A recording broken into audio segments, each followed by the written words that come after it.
입만 벌리고 있었습니다. 아무튼 두 분 찬양으로 매주 금요일마다 또 봉사하는데 늘 감사합니다. 박수로 환영해 주시면 고맙겠습니다. 에이지하고 예찬이도 함께 참여했습니다. 그리고 오늘 기도해 준 우리 온유 2구역장 허수경 권사 인사드립니다. 네, 감사합니다.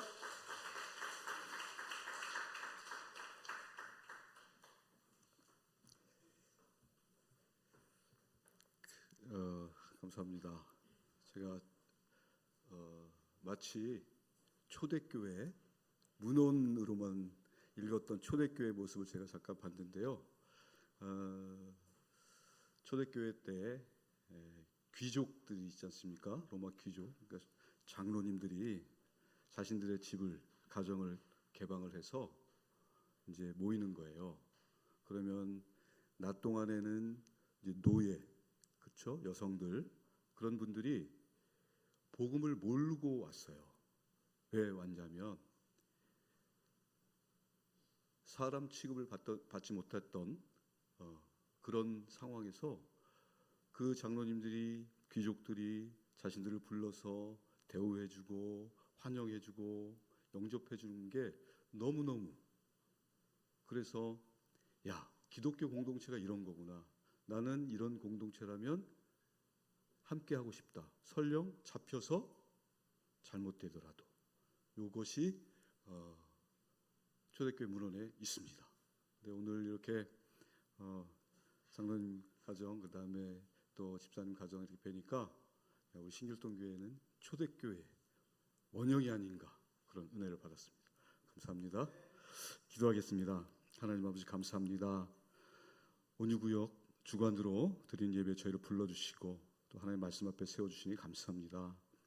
계시의 말씀을 통해서 하나님의 형상을 회복하는 은총을 허락하여 주옵소서. 하나님, 설교자 입술을 주님께 의탁합니다. 감사합니다. 사랑합니다. 귀하신 예수님의 이름으로 기도드립니다. 아멘. 온유구역 주관으로 드린 예배, 오후 예배 나오신 여러분을 사랑하고 환영합니다. 마가복음 1장 1절을 보면 하나님의 아들 예수 그리스도의 복음의 시작이라 라고 되어 있습니다. 짧고 명료한 이 메시지에서 어떤 사람은 하나님의 아들이라는 단어에 집중하고 또 어떤 사람은 복음의 시작이라는 의미에 집중하기도 합니다. 이 단락의 소주제가 관주 성경에 보면요, 복음을 전파하다라고 작은 제목이 붙어 있고요. 또 제가 주로 참고하고 있는 독일 성서공회 성경에는 세례 요한이라고 소제목이 붙어 있습니다. 사람마다 중요하게 생각하는 것이 다르다는 경향성을 보여주는 것이죠. 같은 말씀 속에서도 여러 가지 의미를 다르게 해석할 수 있다는 말씀입니다.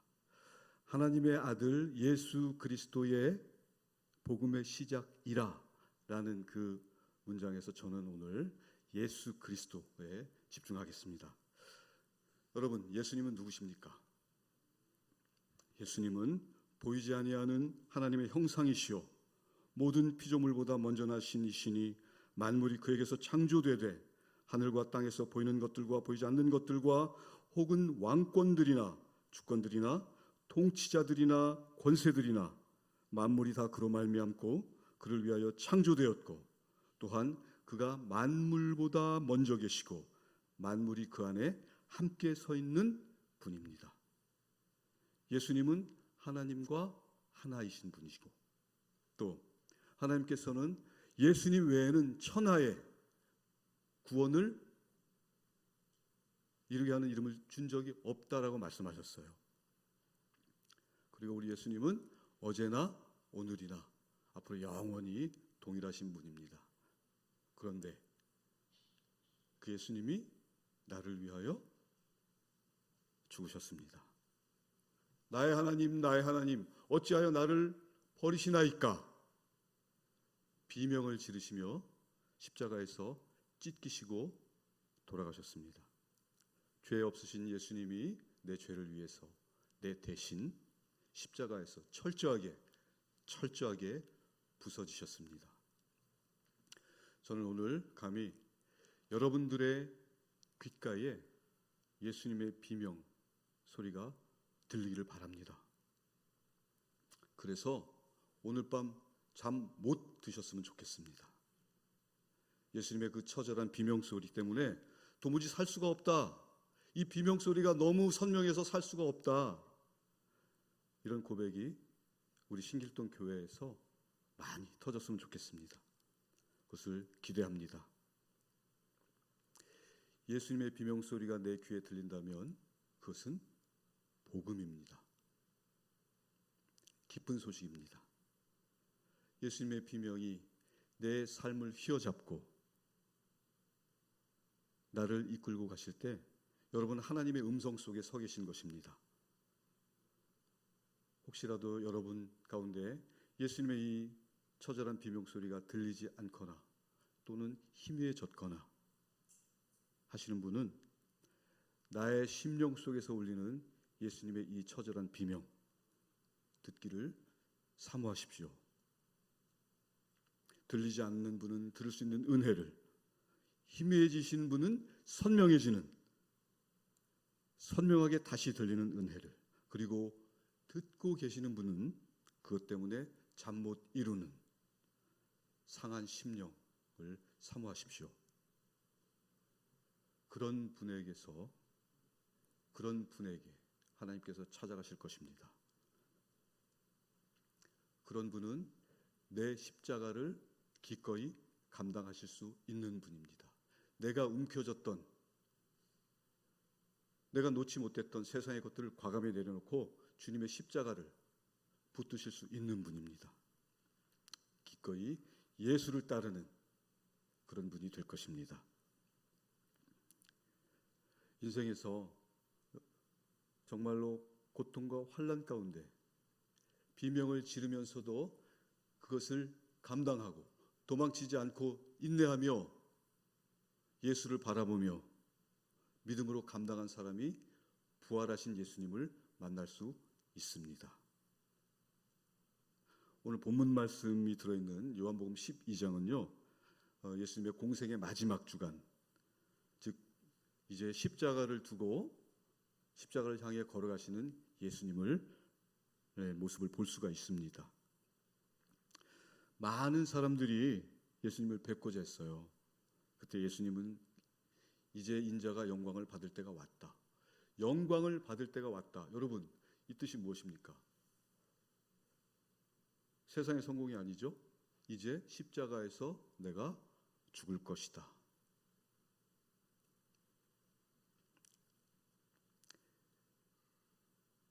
십자가를 통해서 하나님의 사명을 완수할 것이다 라는 선언이십니다. 그런데 이 예수님의 인자가 영광을 받겠다 하신 말씀을 한 알의 미랄로 비유하셨어요. 미랄. 그 미랄은 죽어야 열매를 맺습니다. 여러분 잘 아시잖아요. 우리가 날마다 먹고 있는 밥, 또 빵들, 수많은 씨앗들의 죽음을 통해서 우리에게 생명으로 들어오는 것 아니겠습니까? 씨앗이 땅에 떨어져 그냥 있으면 아무런 일도 일어나지 않습니다.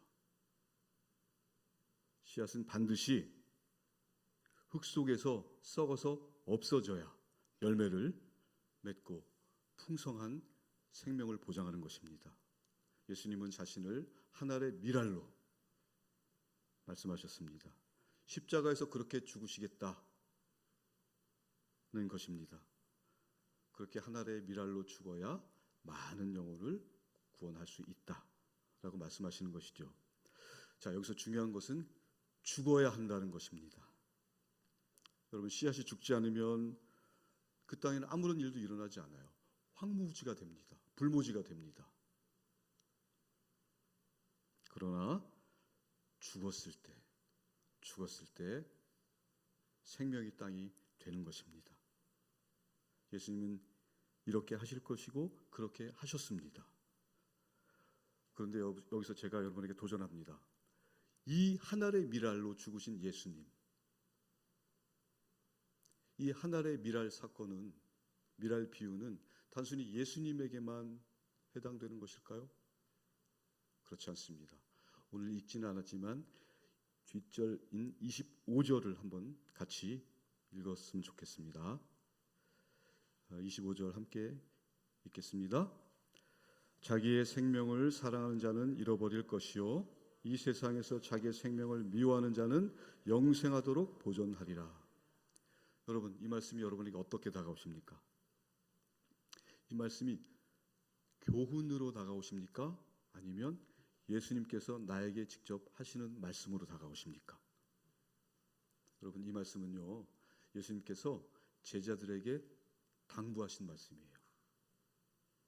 그냥 액자에 멋있게 써있는 박제해 놓은 하나의 문장이 아니고 제자들에게 이렇게 해라 라고 말씀하신 것입니다. 그런데 저와 여러분이 얼마나 담대해졌냐면요, 성경에서 하시는 하나님, 예수님의 말씀조차 박제로 딱 박아서 교훈으로 여깁니다. 여러분, 교훈이 무엇입니까? 교훈은 배우게 되는 거잖아요. 가르치고 배우는 데서 머물러요. 그런데 우리 하나님 말씀, 성경 말씀은 교훈일까요? 가르치고 배우고 고개를 끄덕끄덕 하는 것에 머무르는 것이 우리 성경 하나님의 말씀일까요? 그렇지 않습니다. 하나님의 말씀은 우리 삶의 본보기가 되고 기본이 되고, 죄송하지만 거친 말 좀 쓰겠습니다. 말씀에 죽고 말씀에 살아야 한다 라고 감히 말씀드립니다.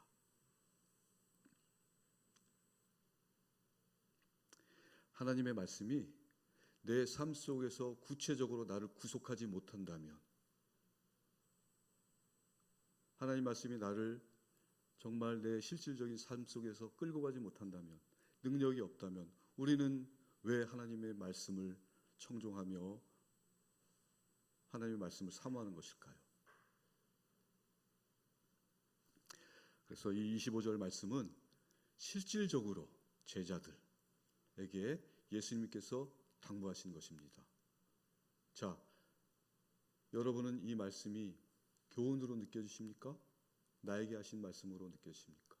여기서 내가 제자인지 아닌지 스스로 가늠해 볼 수 있습니다. 예수님은요, 실제로 미랄이 되셨어요. 십자가에서 계심으로 홀로 계시지 않고 돌아가셔서 온 세상의 구원을 이루셨어요. 그 결과 유대인, 헬라인 할 것 없이, 또 종교적으로 특권을 누리던 특별한 사람 또는 평범한 사람, 이름 없는 사람 할 것 없이 심지어 우리들에게까지 구원이 이루어진 것입니다. 예수님의 이 죽음은 단순한 죽음으로 끝나지 않았잖아요, 여러분. 썩은 씨앗에서 생명이 나는 것처럼 예수님은 부활하셔서 새 생명을 여셨잖아요. 우리 개인의 생명뿐 아니라 교회, 그리고 온 세상을 위해서 온 세상을 새로운 생명체로 바꾸어 주셨습니다. 세상 속에서 하나의 미랄로 순교하신 미랄신앙, 첫 번째 미랄신앙을 보여준 분이 우리 예수님입니다. 이 예수님의 하나의 미랄신앙이 성령으로 부어져서 오늘 우리 교회로 이어졌습니다. 그래서 교회는 사랑과 희락과 화평과 오래 참음, 자비, 양선, 온유, 충성, 절제, 이 성령의 열매로 맺어가며 이 시간에도 성령 안에서 하나 되는 공동체가 되어가고 있는 것입니다. 여러분, 바울은요, 유대인 중에 유대인이었잖아요. 대단한 학문을 가진 사람이었어요. 가말리엘 학파, 그렇죠?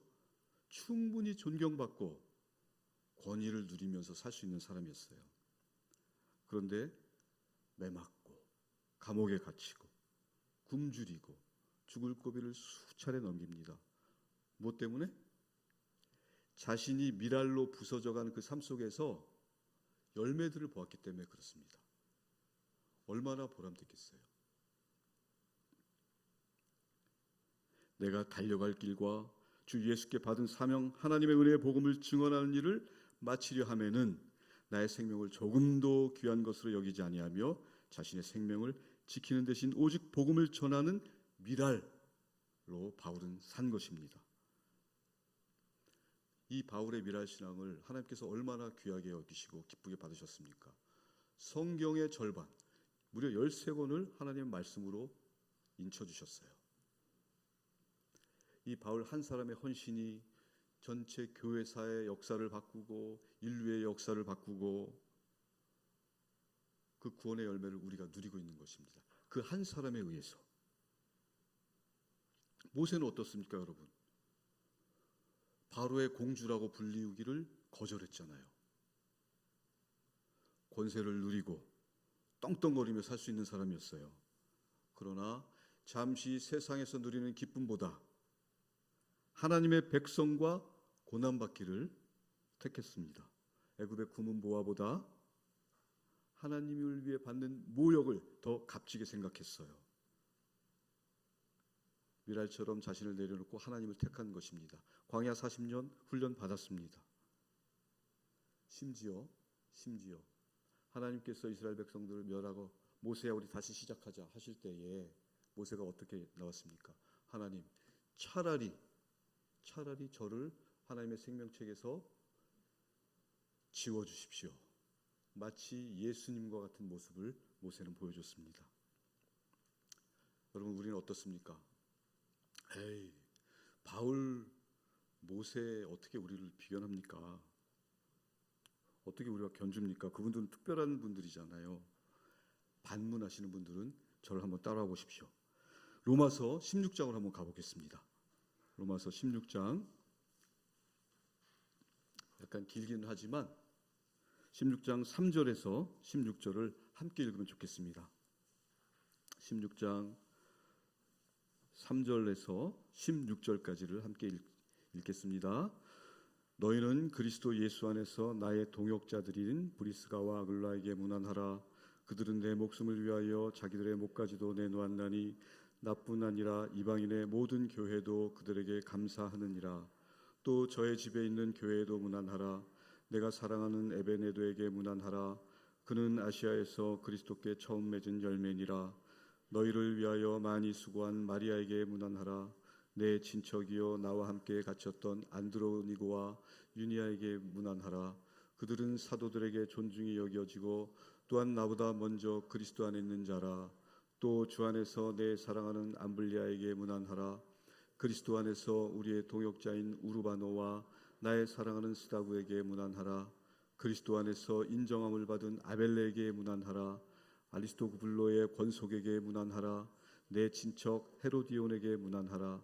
나기수의 가족 중 주 안에 있는 자들에게 문안하라. 주 안에서 수고한 두루베나와 두루보사에게 문안하라. 주 안에서 많이 수고하고 사랑하는 버시에게 문안하라. 주 안에서 택하심을 입은 루포와 그의 어머니에게 문안하라. 그의 어머니는 곧 내 어머니니라. 아순그리도와 블레곤과 허메와 바드로바와 허마와 및 그들과 함께 있는 형제들에게 문안하라. 빌롤로고와 율리아와 또 네레오와 그의 자매와 올름바와 그들과 함께 있는 모든 성도에게 문안하라. 너희가 거룩하게 입맞춤으로 서로 문안하라.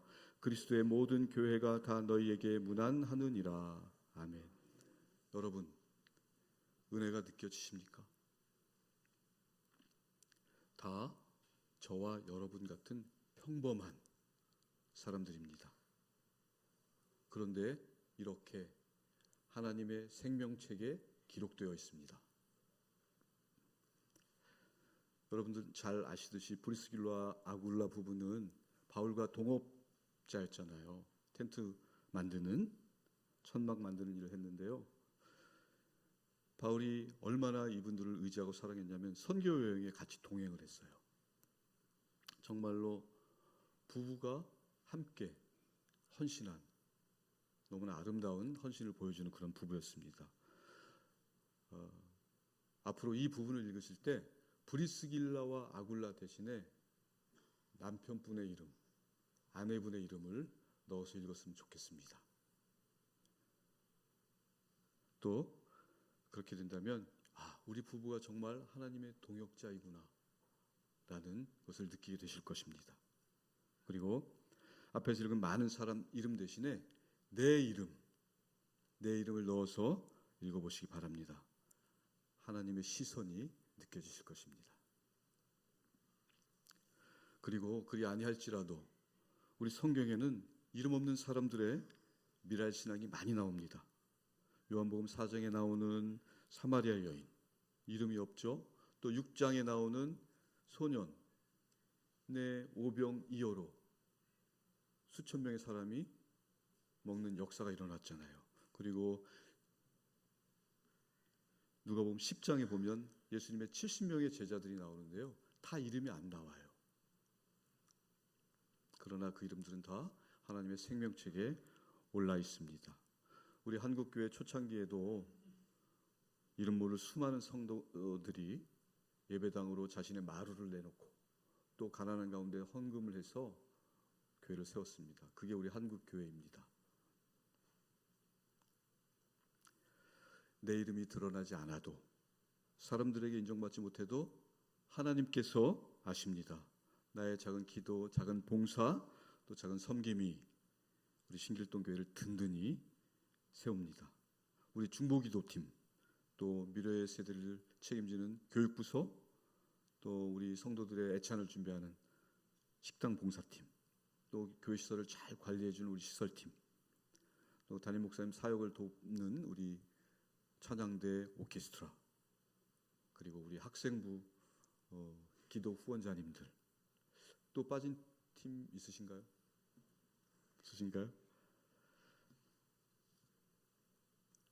내가 드러나지 않고 사라지는 자리에서 복음의 열매가 맺힙니다. 이것이 미랄 신앙입니다. 말씀을 맺겠습니다. 사랑하는 여러분, 이름 없이 빛도 없이 눈물과 또 헌신과 기도로 교회를 섬기고 하나님이 사랑하시는 그 한 영혼을 위해서 오늘 우리도 하나의 미랄로 주님께 헌신하면 좋겠습니다. 내 못난 성질, 내 못난 자아 내려놓고, 내가 움켜쥐고 있는 짐 내려놓고, 나의 빈손을 만들고 나의 빈손이 될 때 비로소 십자가를 붙잡을 수 있지 않겠습니까? 썩는 것 같고 없어지는 것 같지만 그 길이야말로 하나님 나라의 열매를 맺는 길입니다. 그 길을 기쁨으로, 감사로 걸어가는 저와 여러분이 되셨으면 참 좋겠습니다. 아멘. 기도하시겠습니다. 하나님 아버지, 사랑하는 우리 신길동 교회 성도님들이 하나님의 생명책에서 한 분도 빠짐없이 기록될 수 있도록 그 이름 한 분 한 분을 기억하여 주옵소서. 감사합니다. 사랑합니다. 존귀하신 예수 그리스도 이름으로 기도드립니다. 아멘. 네, 말씀 감사드립니다. 찬송가 323